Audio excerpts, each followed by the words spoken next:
All right, let's get straight to it. We're here to talk about a critical liability, one that's flying completely under the radar of our standard performance reviews. We're seeing a paradox unfold within our leadership, where statistical success is actually masking a dangerous psychological collapse. This is your briefing on what we're calling the fragile victor. So first, let's identify the threat. And I want to be clear, this isn't just about burnout or high stress. We're dealing with a brand new and frankly dangerous leadership profile, one that can absolutely poison a team from the top down, all while looking like a rock star on paper. So who is the fragile victor? Well, on the surface, they've got it all, right? The title, the salary, the quick promotions, they're winning. But behind the scenes, they're psychologically falling apart. And it's this internal breakdown that turns them from an asset into a very real, very toxic liability for the entire organization. Now, you might be wondering what triggers this kind of collapse. It all starts with something called a shadow demotion. This isn't a formal demotion. It's a secret behind-the-scenes loss of real power. Maybe their key project gets handed to a peer, or their budget gets quietly slashed. Publicly, they keep the fancy title, but privately, they know they've been sidelined. And that hidden professional shame, well, that's the root cause that just sits there and festers until it finally explodes. Okay, theory is one thing, but let's look at how this plays out on the ground. We're going to switch to a field report on a leader we'll call Aryan. His story is a perfect case study. It shows exactly how a high performer can morph into a liability and how that toxicity starts to spread.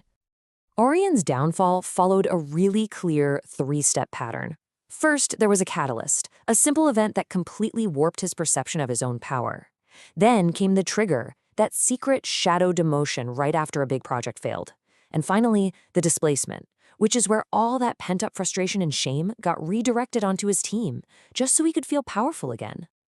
And this is the exact moment the psychological shift happened. His mentor, a senior leader he'd looked up to for years, just asked for a simple networking introduction. But for Aryan, seeing that tiny bit of vulnerability was like a flare going off. In his head, the power dynamic flipped. He thought, I'm not the student anymore. I'm the one holding the keys. He became the gatekeeper. And look how quickly that internal thought turned into outright disrespect. He starts patronizing his mentor, dismissing decades of wisdom as cute, but, totally irrelevant in the modern world. By attacking his mentor's value, Aryan was subconsciously trying to prop up his own fading sense of relevance. This right here is a massive red flag. So you see, the frustration created damage on two separate fronts. He devalued his mentor to feel smarter and more important, and then he turned around and tormented his junior team members over the tiniest things. I'm talking about font sizes in memos, just to get that little rush of executive control he had secretly lost. Okay, so we've seen the problem, but how do we actually diagnose it in the wild? How do you tell the difference between a leader who's just being tough and demanding and one who is actively toxic and falling apart? Let's get into the diagnostic framework. The core concept you need to understand is something called metric migration. Think about it. When Aryan started failing at his actual job, which was delivering strategic impact, he couldn't face it. So what did he do? He changed the rules of the game. He decided success wasn't about strategy anymore. It was about who had the best network. It's basically like flipping over the chessboard because you know you're about to lose. And this really leads us to the million-dollar question that every single manager faces. When you see a leader pushing their team, is it necessary assertiveness that's driving growth? Or is it just displaced aggression from a fragile ego? Because honestly, on the surface, they can look almost identical. This simple chart is the key. Let's walk through it. First, look at the why. True assertiveness is always about making the work better. Displaced aggression is about making the leader feel better about themselves. Now look at the target. An assertive leader attacks the process or the product. An aggressive one attacks the person. And the real tell, how they handle pushback. A strong leader says, tell me more, I want to understand. A fragile one says, you're just not getting it. The results speak for themselves. One leads to clarity, the other to confusion and silence. So once we've spotted this behavior, what do we actually do? This brings us to the most critical part, the strategic intervention. What is our imperative as coaches, as mentors, and as senior leaders? This slide shows the critical shift we have to make. We absolutely cannot coach this surface-level behavior.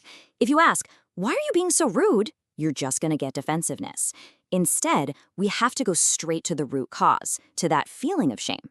Asking, "Where in your role do you feel you've lost control?"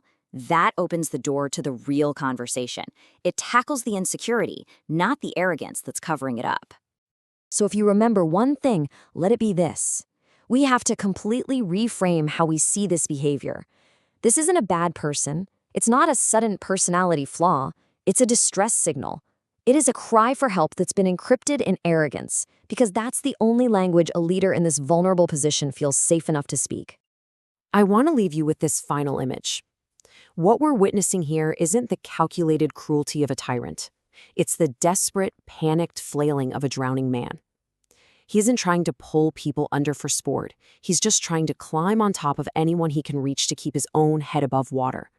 And the real question for us is, can we teach him how to swim before he takes the whole team down with him?